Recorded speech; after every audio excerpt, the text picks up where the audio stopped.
parts of this, here typically it's one of our members or one of our ambassadors, people who we invite, who have a message.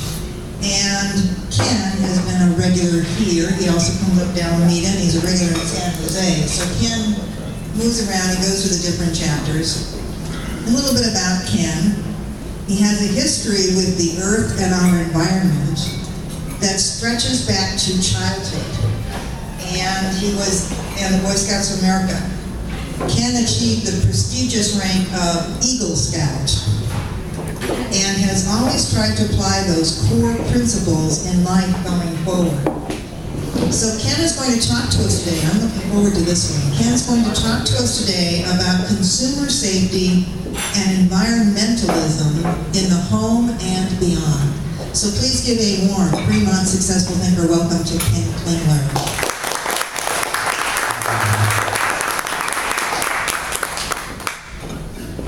All right, thank you guys. So, when I first developed this presentation, so I got my one error out of the way, so there we go. Thank you.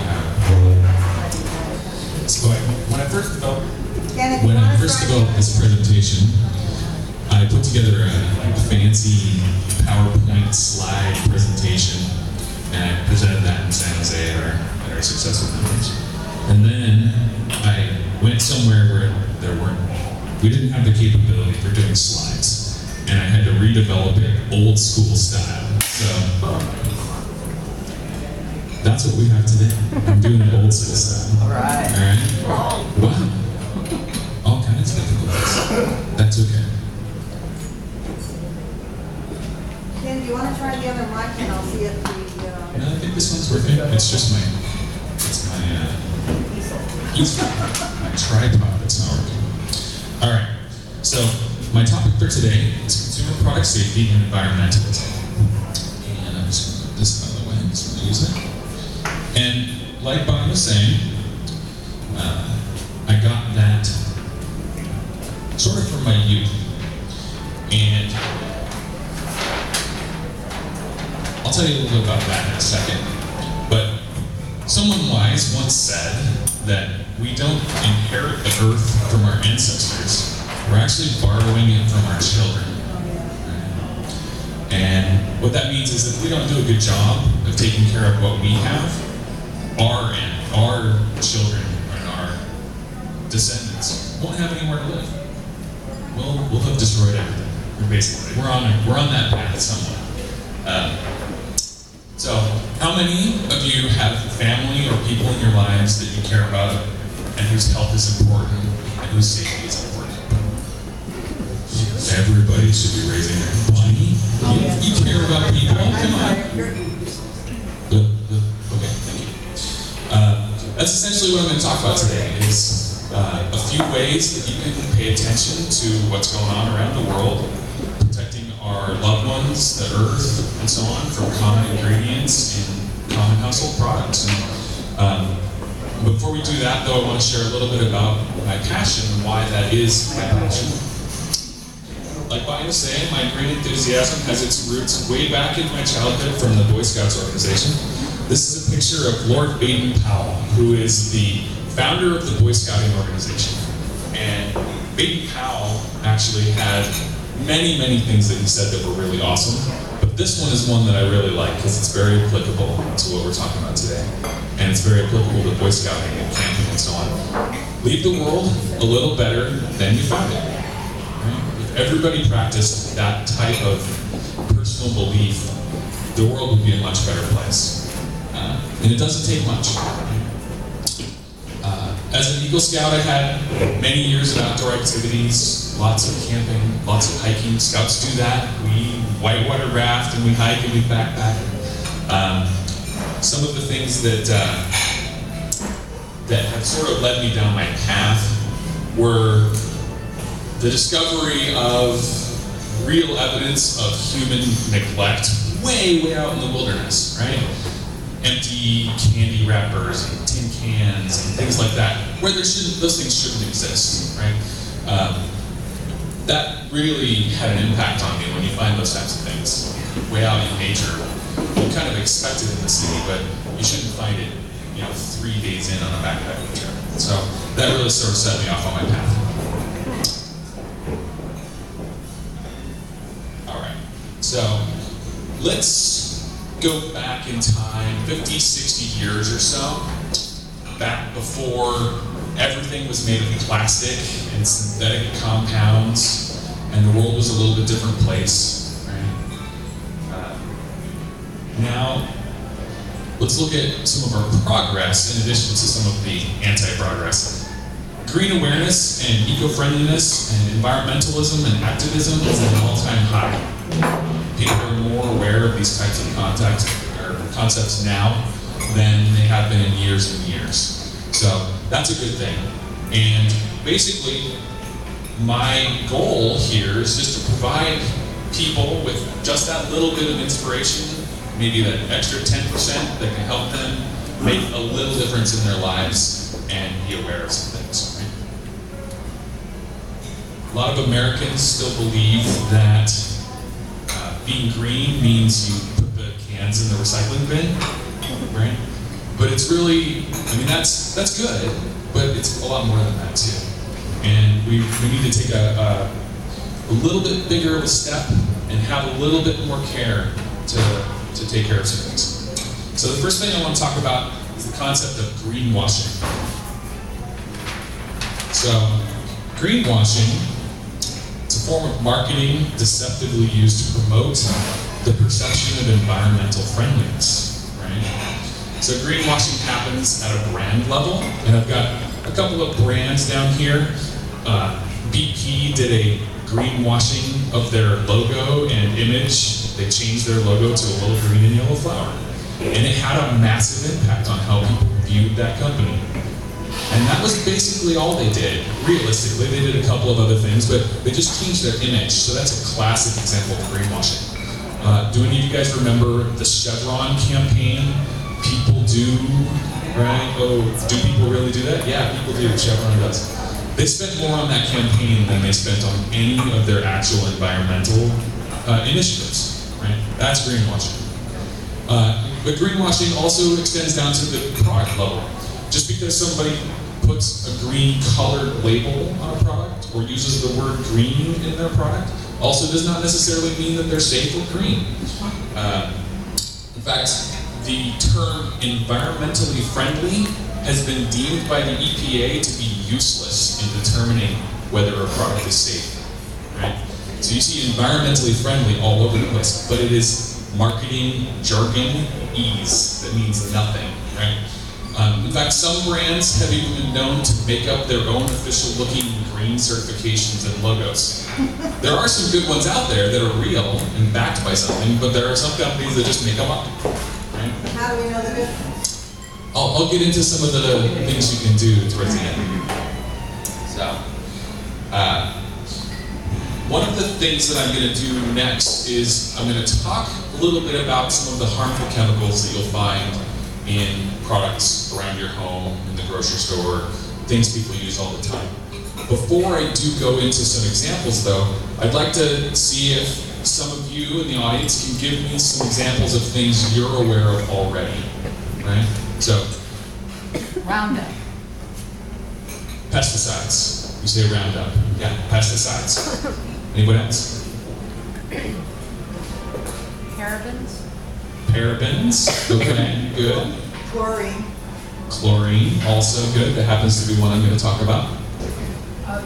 Products that you use in the kitchen, like oven cleaners and bathroom cleaners, those things are deadly. Yes, absolutely. Cleaning products often have many chemicals in them that are harmful. I'll talk about a couple of specific examples of those compounds. Absolutely. Mike?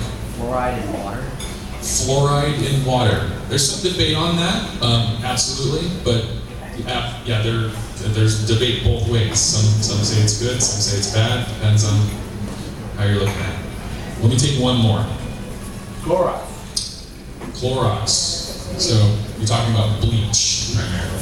Chlorine bleach. Yeah, that's one that I'm going to talk about. Absolutely. Thanks, guys. So first one that I want to talk about, actually, is a little thing called formaldehyde. Okay, so who knows what formaldehyde is most commonly used for? Preserving. Preserving and embalming, right? So they put it in you after you're done. And I'd rather wait till then to get mine, They frankly. also used to preserve, when I was in college in the dark ages, they used to preserve the animals that we'd work on in zoology, and we'd be exposed to that formaldehyde constantly through our skin and Yeah. breathing. Yes, formaldehyde is a very common preservative.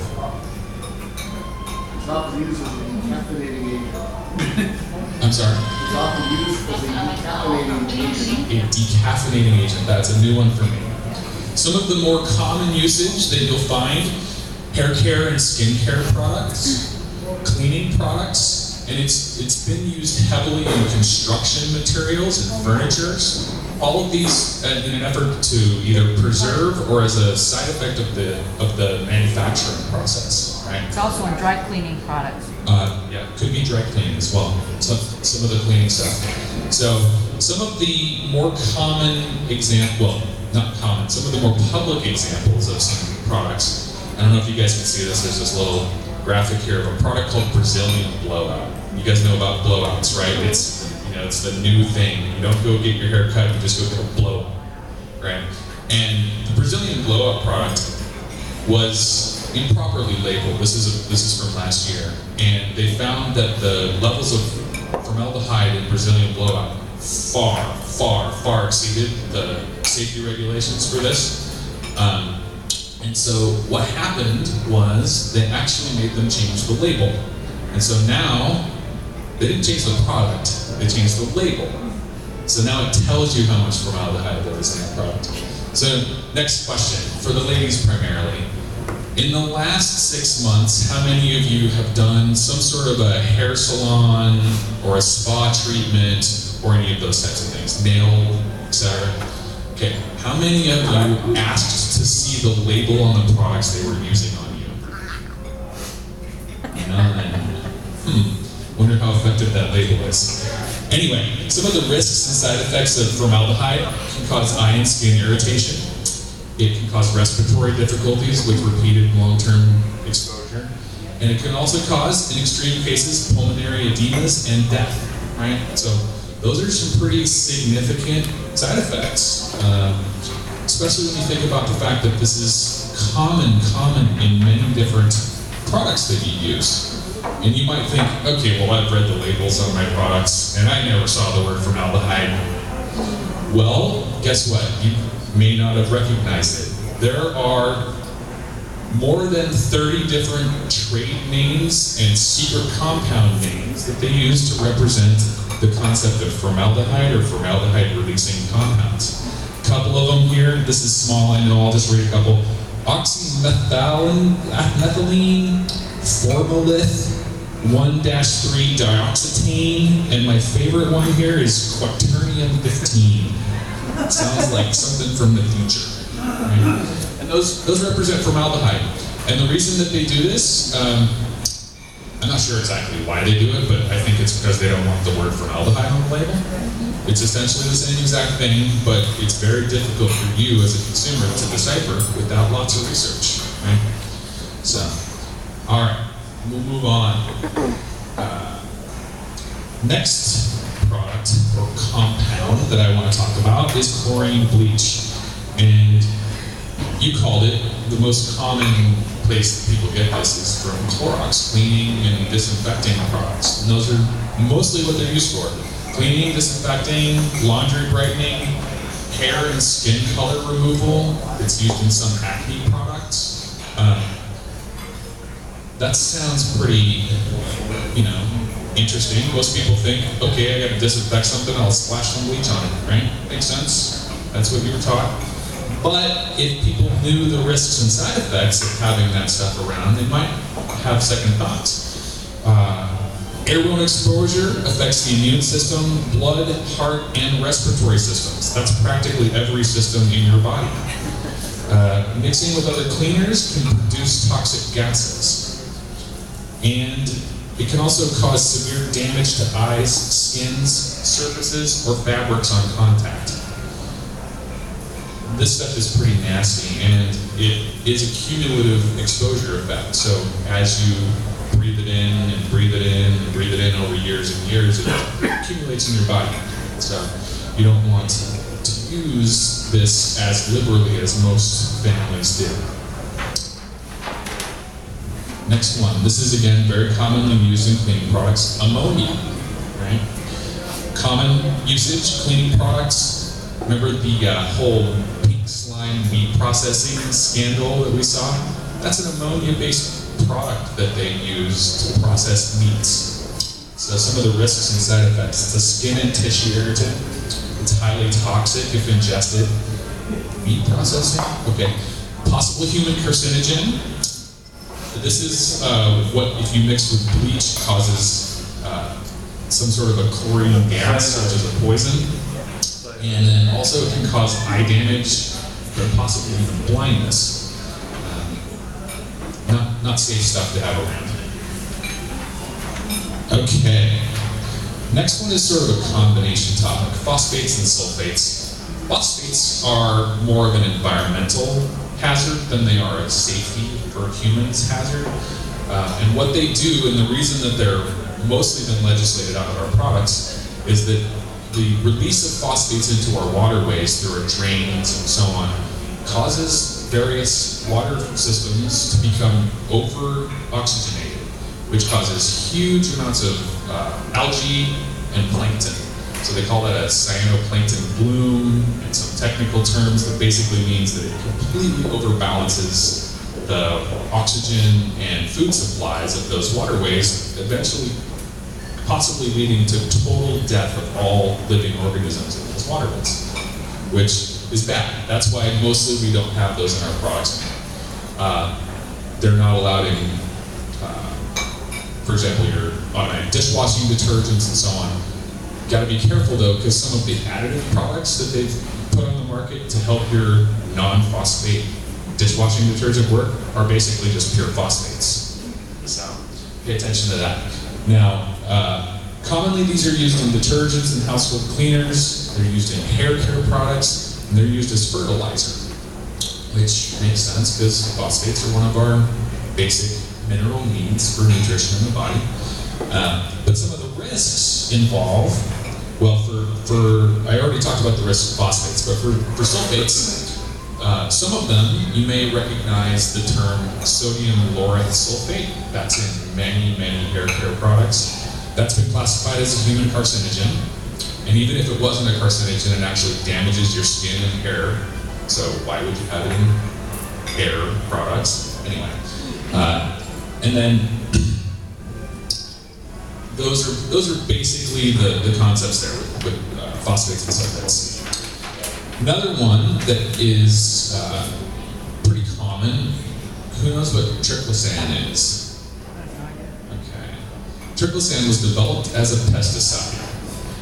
And now its common usage is in toothpastes, acne treatments, hand sanitizers, and soaps.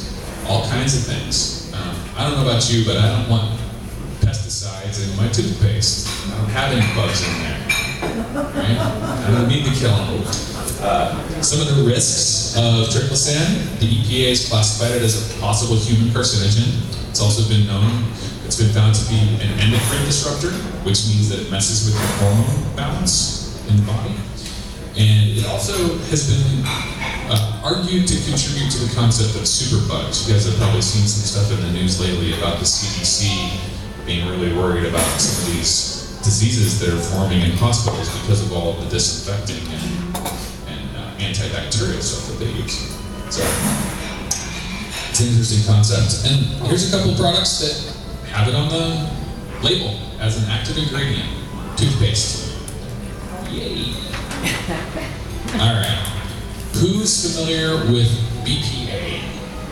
Otherwise known as biphenyl A. So, common usage for this, it's in many forms of plastics. It's also found primarily, the one that they're worried about largely, is the linings of metal cans, so food cans. Some of the risks and side effects. BPA is another endocrine disruptor. It's specific.